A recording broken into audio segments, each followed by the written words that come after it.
اسلام کی سب سے بڑی خوبی پتہ ہے کیا ہے؟ اس وقت دنیا کا سب سے بڑا مسئلہ ڈپریشن ہے، جس کا کسی کے پاس علاج نہیں ہے۔ اسلام اس کا علاج بھی کر رہا ہے۔ اسلام کہہ رہا ہے میرے پاس اس کا حل ہے۔ میں اگر لسٹ بنانا شروع کروں نا لوگوں کے فون سن کر کے، کتنے لوگ ہیں جن کے میرے بیان سن کے 5 سال سے ڈپریشن کی گولیاں کھا رہے تھے، وہ گولیاں چھوٹ گئیں، تو آپ حیران ہو گئے۔ آپ کہہ سکتے ہو مفتی صاحب آپ چٹکلے سناتے ہو اس لیے، نا نا نا نا نا، وہ بیانات سن کے جو میرے بیانات اسپیشل اسٹریس اور ڈپریشن کے بارے میں ہوئے ہیں۔ آج مغرب کے بعد اسلام آباد سے ایک صاحب کا فون آیا، میں نے اتفاق سے اٹھا لیا، اور مفتی صاحب کب سے تلاش میں۔ میں نے کہا کیا ہو گیا بھائی؟ کہہ رہے ہیں بھائی میں کئی سالوں سے ڈپریشن کی گولیاں کھا رہا ہوں، میری ڈپریشن ختم نہیں ہو رہی تھی، آپ کا میں نے ایک ڈپریشن کے خلاف بیان سنا، ڈپریشن کیسے ختم کریں یہ تھا یا پتہ نہیں کیا تھا۔ کہہ رہے ہیں میں حیران ہوں کہ میری ڈپریشن ختم ہو گئی، اور وہ تو کہہ رہے ہیں میں نفسیاتی ڈاکٹروں سے جا کے لڑ رہا ہوں کہ یار اس مولوی کے بیان سن کے میں ٹھیک ہو گیا، جو نہ ماہر نفسیات ہے نہ کوئی ڈپریشن پہ اس نے کورس کیے ہوئے ہیں، اور تمہارے گولیاں کھا کھا کے میں ٹھیک نہیں ہو رہا۔ تو میں نے اس سے کہا میرے بھائی یہ مولوی کا کمال بولو نہیں، ہم بھی جو خوش ہیں تو اسلام کا، ہم تو نہیں کہتے ہم سچی پکے مسلمان ہیں بھائی، ہم تو بہت ہی نالائق ہیں۔ ایک نسبت ہے اسلام کی طرف، وہ تسلیاں دیتا رہتا ہے ہم کو۔ وہ کیا کرتا رہتا ہے؟ وہ تسلیاں دیتا رہتا ہے، بھائی سب سیٹ ہے، کوئی مسئلہ نہیں، ہو جائے گی، صبر کرو، ٹھیک ہے نا؟ کیا مطلب؟ یعنی پریشانی دور ہو جائے گی، یہ مطلب ہے۔ آپ کچھ اور لے کے جا رہے ہیں، ویسے میں بھی وہی مراد لے رہا ہوں۔ اچھا خیر، اس کی ایک مثال دیتا ہوں میں، ایک مثال، اس سے آپ کو سمجھ میں آئے گی بات۔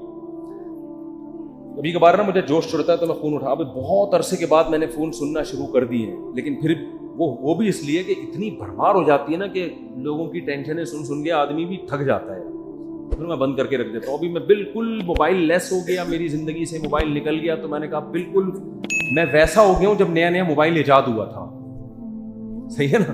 اب میں نے دوبارہ تھوڑا سا پھر ہونے لگا، پھر بند کر دوں گا۔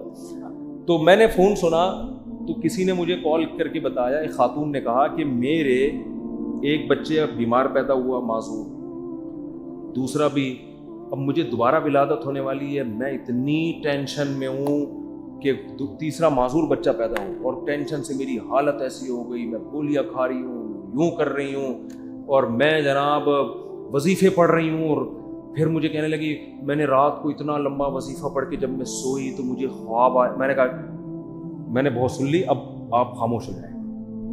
وہ کہنے لگی میں رات کو سوئی، میں نے یہ والا وظیفہ ہے، مجھے ایک عامل نے بتایا، بزرگ نے بتایا یہ ہوا ہے، تو میں نے یہ والا وظیفہ، میں خواب، تو جیسے ہی خواب پہ پہنچی میں نے کہا اسٹاپ، میں نے کہا مجھے خواب نہ سنائے، آپ خوابوں کی دنیا سے باہر نکلو۔ کہہ رہی مجھے کوئی وظیفہ بتا دے۔ میں نے کہا میں آپ کو وظیفہ بالکل بھی نہیں بتاؤں، کیونکہ آپ کو یہ والا وظیفہ پڑھنے سے یہ والا خواب آ رہا ہے، تو دوسرے والے وظیفے سے دوسرا والا۔ جو آدمی پڑھا کے جب تھکاوٹ تو عجیب پھر خواب تو آتے ہیں۔ میں نے کہا محترمہ آپ کا علاج صرف ایک چیز میں ہے،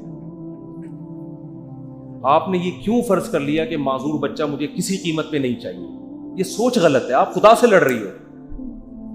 سمجھ میں آ رہی ہے بات؟ اس دنیا میں آپ کی مرضی بولو نہیں، اس میں خدا کی چلے، خدا کی مرضی پہ راضی ہو جاؤ، دعا مانگو، کوئی وظیفے نہیں پڑھو، دماغ خراب، خواب آ رہے ہیں جو چھوڑ دیں ان کو، حقائق کی دنیا میں آؤ، دعا مانگو، اے اللہ مجھے نیک صالح اولاد دے، گڑ گڑاؤ اللہ کے ساتھ، اور اے اللہ مجھے صحت مند اولاد دے، مجھے آزمائش میں نہ ڈال، دعا گڑ گڑا کے مانگو، لیکن دل میں یہ رکھو میرا کام تھا مانگنا، ہوگا وہی جو اس کی بولو مرضی، اور جو ہوگا میرے حق میں بہتر ہوگا،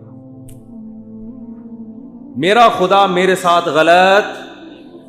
میں نے کہا یہ ذہنی طور پر تیار ہو جاؤ کہ تیسرا بھی معذور ہو سکتا ہے، یہ کیا میری تو زندگی ایسی۔ میں نے کہا بھائی یہ زندگی کے لیے ہم پیدا ہی نہیں ہوئے ہیں، اصل ہماری کیا ہے؟ وَإِنَّ الدَّارَ الْآخِرَةَ لَهِيَ الْحَيَوَانُ، قرآن کہہ رہے ہیں اصل آخرت ہے، یہ دنیا تو مسافر خانہ ہے، وہ لانڈی جا رہے ہو، لٹک کے سفر کر رہے ہو، جگہ نہیں مل رہی، فون کر رہا ہے W11 میں لٹک کے جا رہا ہے نا، W11 لانڈی جاتی ہے،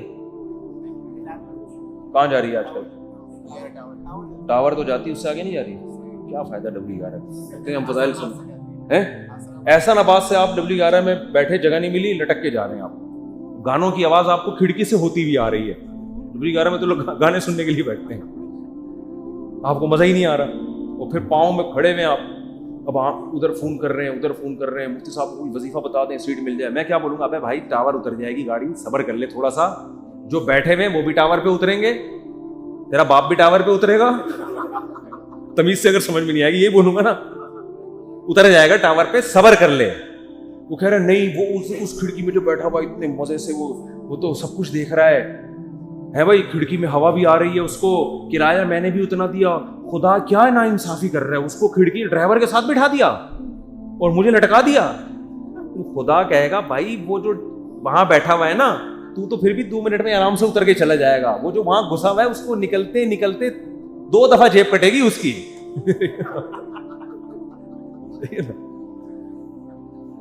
تو یہ ٹینشن برداشت کر لو. دنیا کیا ہے؟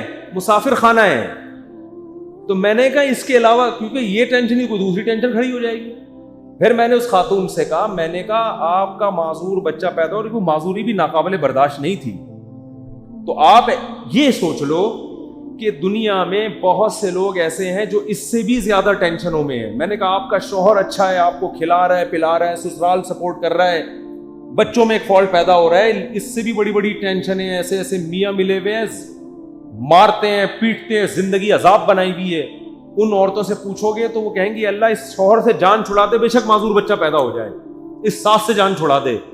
میں نے کہا ایسے بھی لوگ ہیں فٹ پاتھوں پہ پڑے ہوئے ہیں، ایسی عورتیں بھی ہیں، کھانے کو روٹی نہیں ہے، وہ کہہ رہے معذور بچہ پیدا ہو جائے مگر عزت کی چھت مل جائے. آپ کو عزت سے چھت ملی ہوئی ہے، سسرال میں عزت ملی ہوئی ہے، شوہر شریف ہے، شوہر کھلا رہا ہے پلا رہا ہے، ایک ٹینشن ہے. اور یہ ٹینشن بھی اللہ کیا کہہ رہا ہے؟ میں نے ان کو حدیث سنائی، من سخط فلہ الرضا، نبی نے فرمایا جب اللہ کسی مشکل میں ڈالے، فلہ السخط، تو جو اللہ سے ناراض ہو گیا نا اللہ بھی اس سے ناراض، اور جو اللہ سے راضی رہا اللہ بھی اس سے راضی رہے گا. اللہ کی رضا ملے گی بھائی. ایک صحابیہ نبی کی خدمت میں آئی، عرض کیا یا رسول اللہ مجھے دورہ پڑتا ہے، کوئی مرگی کا یا کوئی آصف کا دورہ تھا کیا تھا، میں جسم کے کپڑے پھاڑ دیتی ہوں، بالکل ایسے ہو جاتی ہوں اور میری طبیعت بہت خراب ہو جاتی ہے، آپ اللہ سے دعا کریں میری یہ بیماری ٹھیک ہو جائے. تو نبی نے کیا فرمایا؟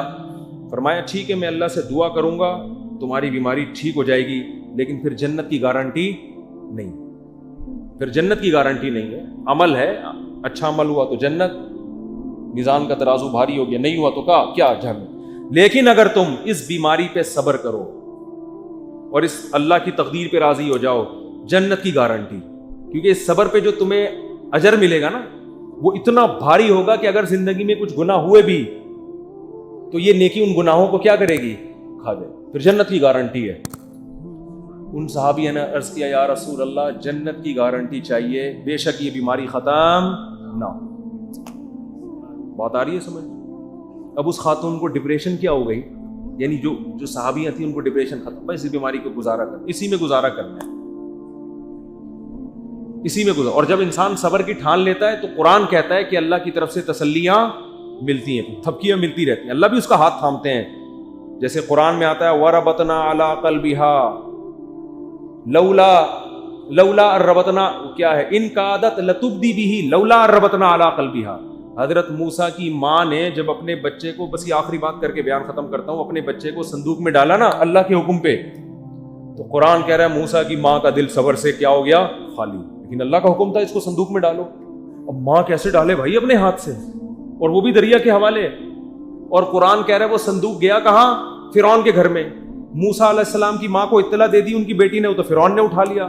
قرآن کہہ رہا ہے کیونکہ اب اللہ کے حکم پر سب کچھ ہو رہا ہے، قرآن کہہ رہا ہے ہم نے موسیٰ کے ماں کا دل کو تھام لیا، رسیوں سے باندھ دیا، جو لفظی ترجمہ ہوگا باندھ دیا کہ یہ بے صبری نہ ہو جائے. ان کادت لتبدی بہ لولا الربطنا علی قلبہا. قرآن کہتا ہے موسیٰ کی ماں ایسی بے صبری ہوئی کہ قریب تھا کہ جا کے فرعون کو بتا دیتی کہ میرا بچہ ہے مجھے دے واپس، جذبات میں آ جاتی. لیکن قرآن کہہ رہا ہے ہم نے موسیٰ کی ماں کے دل کو تھام لیا. کیوں؟ اللہ کے حکم پر عمل کیا نا. تو کچھ موسیٰ کی ماں نے کیا جو نہیں ہو پا رہا تھا، وہ کس نے کر دیا؟ اللہ نے. تو آپ مشکلات میں جب صبر کی کوشش کرو گے، جتنی کوشش آپ کر سکتے ہو کرو، باقی کون ہمت دے دے گا؟ اللہ. ہم سب کو اللہ سے دعا مانگنی چاہیے، اللہ مشکلات سے بچا. ہم صبر کرنے والے لوگ نہیں ہیں، ہم تو نالائق ہیں. ہم اللہ سے خوشیاں مانگتے ہیں، عافیت مانگتے ہیں، لیکن اللہ نہ کرے کوئی مشکل آ گئی واویلا نہیں کرنا بھائی, یہی اسی میں بہتری ہے, اسی میں فائدہ ہوگا. تو میں نے اس خاتون سے کہا کہ اللہ کہتا ہے کہ اس ٹینشن میں صبر کرو تو کیا ہوگا, اللہ راضی ہو جائے, اس کا بہت اجر دے گا. میں نے کہا آپ کل بوڑھی ہو کے آپ نے مر جانا ہے, اگر آپ کے 3 بچے بالکل صحت مند پیدا ہوتے ہیں بھائی, تو کیا مرنے کے بعد یہ قبر میں ساتھ جائیں گے؟ قبر میں بچہ نہیں جائے گا. معذور بچوں پہ جو آپ نے صبر کیا, یہ صبر کہاں جائے گا؟ قبر میں ساتھ جائے گا. صحت مند بچے ہوں, صبر کا موقع نہیں مل رہا, تو بچے تھوڑی جائیں گے قبر میں ساتھ. لیکن معذور بچے ہوں, آپ نے صبر کیا, تو وہ صبر قبر میں آپ کے ساتھ جائے گا. تو پھر انہوں نے ایک اور سوال کیا جو میں آپ لوگوں کو بتانا چاہتا ہوں. انہوں نے کہا لوگ مجھے کہتے ہیں کہ تم کوئی منحوس ہو, معاذ اللہ نحوست ہے تمہارے اندر, کوئی گناہ ہوا ہے جس کی سزا تمہیں مل رہی ہے, معذور بچے پیدا ہو رہے ہیں. یہ لوگ بڑے تانے دیتے ہیں نا, بچے نہیں ہو رہے تو اس سے کوئی گناہ ہوا ہے, کوئی بیمار ہو گیا, فالج ہو گیا. دیکھا ہم تو کہتے تھے بندہ ہی ٹھیک نہیں ہے. میں نے ان سے کہا, میں نے کہا یہ بات لوگوں کی غلط ہے, اس کو نہ سنیں. ہاں توبہ استغفار تو ہر ایک کو کرنا چاہیے اپنا, اگر کوئی گناہ ہوا ہے تو اللہ سے توبہ کرے, معاف ہو جائے گا وہ. لیکن میں نے کہا قرآن میں کیا کہتا ہے, اَيَحْسَبُونَ أَنَّمَا نُمِدُّهُم بِهِ مِن مَّالٍ وَبَنِينَ نُسَارِعُ لَهُمْ فِي الْخَيْرَاتِ بَل لَّا يَشْعُرُونَ. نبی کے مقابلے میں جو بڑے بڑے کفار سردار تھے نا, جو نبی کی ایک نہیں مانتے تھے, ان کو قرآن نے کہا کہ کیا یہ سمجھتے ہیں کہ ہم نے جو ان کو مال اور کثرت سے صحت مند بیٹے دیے تو کیا ہم ان سے خوش ہیں؟ فرمایا نا نا نا, ہم اس سے خوش نہیں ہیں. ان کو پتہ نہیں ہے ہم ان کو دنیا میں نوازنا چاہتے ہیں تاکہ آخرت میں ان کا ہمارے پاس کوئی حصہ نہ رہے. اور نبی کو وہ تانا دیتے تھے کہ تم آپ کا بیٹا نہیں ہے بھائی, نبی کو تانا دیتے تھے آپ کا بیٹا نہیں ہے کوئی, اور خود 10 11 بیٹے لے کے گھومتے تھے. میں نے کہا اگر یہ بیٹے کثرت سے ہونا اور صحت مند ہونا اس کی دلیل ہے کہ اللہ خوش ہے, اس کا مطلب اللہ ابو جہل سے بہت زیادہ خوش تھا. صحیح ہے نا, عتبہ ابن ولید سے اللہ بہت زیادہ خوش تھا. یہ خوشی کی دلیل نہیں, اس کا مطلب اللہ ہمارے سابق صدر تو ولی اللہ تھے. پھر تو ہمارے سابق صدر 5 سال کامیاب حکومت کر کے گئے ہیں, جو نہ ایوب خان کر سکا اور نہ کوئی اور تاریخ میں کوئی ہمارا سیاستدان جو اتنی محنت کے بعد اوپر تک پہنچا وہ بھی نہیں کر سکتا. 5 سال کامیاب ہوئے, تو کیا اس کی علامت ہے کہ اللہ کے ولی ہیں؟ وہ ہے نہیں ہے تو اللہ ہی بہتر جانے, لیکن یہ اس کی علامت نہیں ہے. بہرحال تو بھائی یہ آزمائش ہے, صبر کرنا ہے. تو یہ تو اسلام ہی بتا رہے ہیں, اسلام کے علاوہ نفسیاتی ڈاکٹروں کے پاس تو اس کا علاج نہیں. اگر کوئی اچھا ڈاکٹر ہوگا تو وہ بھی قرآن و سنت ہی کا حوالہ دے گا آپ کو. دماغی بیماری ہے بھائی, گولیوں سے تھوڑی بہت کور ہو جائے گی. بچھڑا ہوئے محبوب کا غم گولیوں سے ہلکا ہو جائے گا. ہلکا ایک آدمی کی شادی نہیں ہوئی جہاں وہ چاہ رہا تھا, وہ بھاگ گئی, ڈاکٹر ٹینشن کی گولیاں دے کے سلا دے گا. وہ جب اٹھے گا تھوڑے دن تک سیٹ رہے گا, اس کے بعد پھر یاد آئے گی.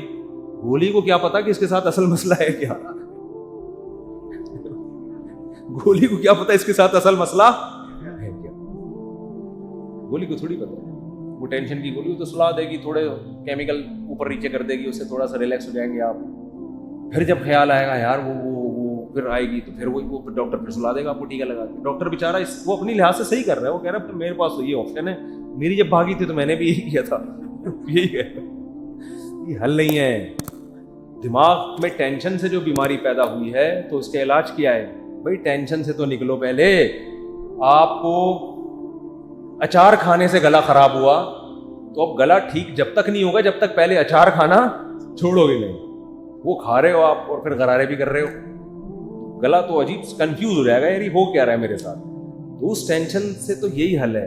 اب یا تو ٹینشن کا حل یہ کہ وہ بھاگی بھی واپس لے آؤ, وہ ڈاکٹر کے بس میں ہوتا نہیں, یا اس کے ابا مان جائیں, وہ کسی کے بس میں نہیں ہوتا.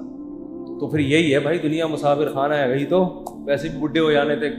بڈھوں کو دیکھ لیا کرو جو ان کے پرانے جو بوڑھے ہو چکے ہیں نا, وہ لیلا مجنو کو سوچ لیا کرو, لیلا کس قبر میں سو رہی ہے اور مجنو کس قبر میں سو رہا ہے. اب کوئی آپس میں ریلیشن ہے؟ کوئی پتھر سے نہ مارے میرے دیوانے کو, بم کا زمانہ ہے اڑا دو سالے کو, کوئی ہے ایسا ریلیشن آپس میں؟ کچھ بھی نہیں ہے, سب فینش. ڈپریشن کا علاج تو اسلام کے علاوہ کسی کے پاس ہے, آخرت ہے بھائی. اسی آخرت کے تصور نے حضرت جابر بن عبداللہ تھے یا معاذ ابن جبل تھے, موت کے وقت آنسو نکال دیے ان کی آنکھوں سے. لوگوں نے کہا مر رہے ہیں اس لیے دنیا سے جانے کا غم ہے. فرمایا نہیں نہیں نہیں نہیں نہیں, دنیا میں جو اللہ کے لیے ٹینشنیں اٹھاتا تھا ان ٹینشنوں کے ختم ہونے کا غم ہے. دیکھو ٹینشن میں آدمی خودکشی کرتا ہے اور خوش ہوتا ہے ٹینشنیں ختم. صحابی موت کے وقت غم زدہ ہے کہ ٹینشنیں ختم ہو رہی ہیں. عجیب بات ہے کہ نہیں ہے؟ کیوں؟ وہ تو کہہ رہے ہیں اب تو بدلے کا وقت ہے, اب تو جنت ہے. وہ ٹینشنیں جو اللہ کے لیے وہ جنت میں تو ملیں گی نہیں. کسی نے پوچھا کیا ٹینشن؟ کہا کہ شدید گرمی میں روزے رکھتا تھا, بھوک پیاس اللہ کے لیے برداشت کرتا تھا.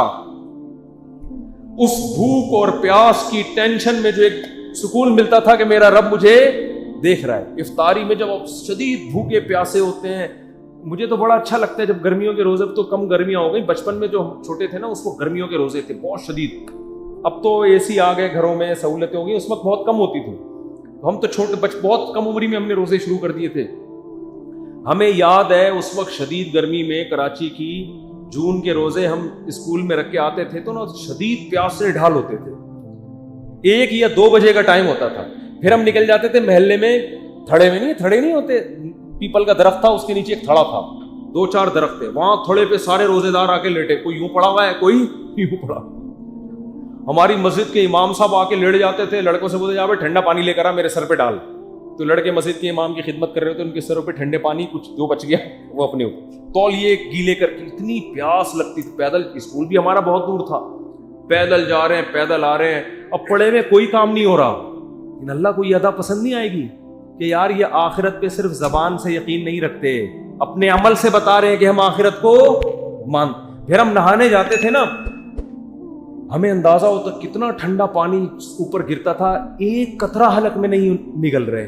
حالانکہ اب نگل لیں گے تو کوئی دیکھنے والا نہیں, لیکن نہیں بھائی, بتا ابا نے اماں نے, بھائی بہت لوگوں کو اپریشیٹ کرنے کے لیے میرا خیال ہے ٹھیک کام ہے. اور میں پہلے بتا دوں کہ ہماری زندگی میں بہت ساری عیوب بھی ہوں گے یقیناً, تو وہ میں نہیں بتاؤں گا اور بتانے بھی نہیں چاہیے.